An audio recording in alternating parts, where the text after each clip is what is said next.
Mēs zinām, ka mēs esam viena komanda. Mēs zinām, ka varam to 50 uz 50 izdarīt. Tā kā man liels prieks, ka šeit es pazīstu Tīnu, ka viņa savu darbu izdarīs ļoti labi.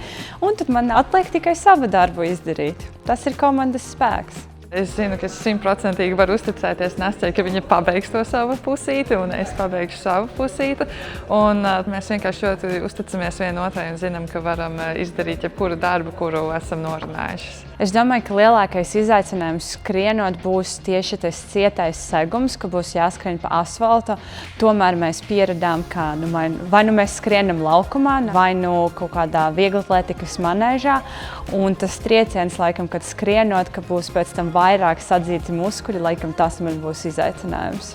Es pieradzu pie ļoti ātrām izspēlēm. Mums ir punkti ik pa 10–20 sekundēm volejbolā, savukārt skriešanā tas ir ilgstošs laika periods, kur būt ar sevi. Tā kā es domāju, visvairāk es cīnīšos ar savām domām un savu iekšējo pasauli.